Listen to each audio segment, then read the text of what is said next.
वाह, यही चीज के इंतजार रहा। भोजपुरी के king power star Pawan Singh के गाना आ गए भाई।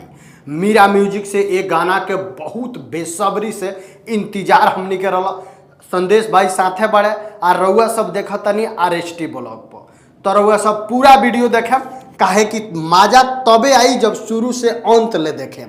पूरा गाना के रिव्यू करे आगल बनी सन, गाना के क्वालिटी, गाना के कॉन्सेप्ट के बारे में पूरा चर्चा हुई, वीडियो में बनल रही लो। सबसे पहले बात करब भैया, हम कहनी है एगो बात कि भोजपुरी किंग पवन सिंह का है।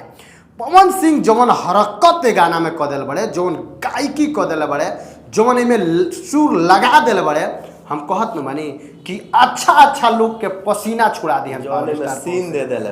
पावर स्टार पवन सिंह के गायकी मतलब सुनला के बाद से लागता जितना लोग ये गाना के चुरा के उठा के गइल रहल, उ लोग अपना औकात देख लियो, वो लोग अपना कद देख लियो कि तार लोग के कद कहाँ बा, पवन सिंह के कद कहाँ बा।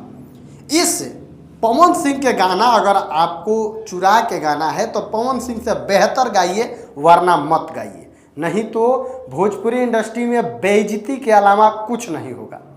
क्योंकि पावर स्टार पवन सिंह गाना इतना बेहतरीन गाए हैं, इतना लाजवाब गाए हैं भाई, बहुत सुंदर गाना लग रहा है।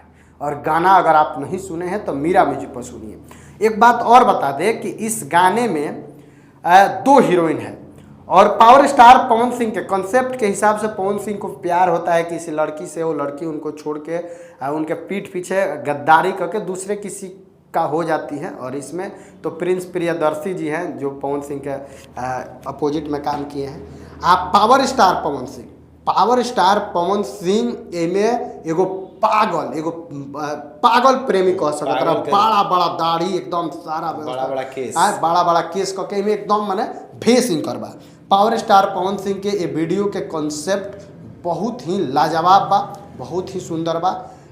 पावर स्टार पवन सिंह ये गाना में सबसे पहले का बात कि नया राइटर के गाना रोहित सिंह, मतलब भोजपुरी में पवन सिंह के साथ इनकर गाना पहली बार आयल बा।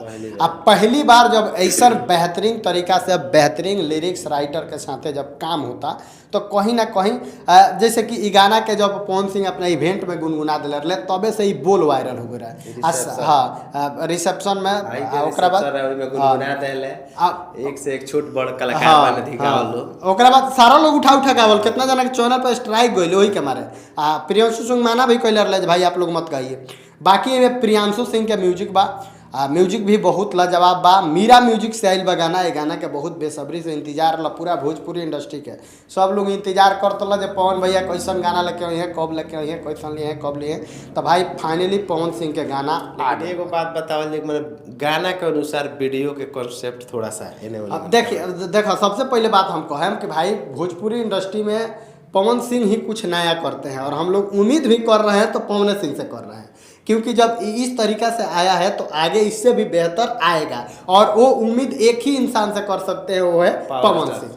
तब पवन सिंह के गाना अगर वह सब नहीं सुन ले तो जाकर फटाफट मीरा म्यूजिक पर सुनी। 2.5 लाख प्लस व्यूज गई बा।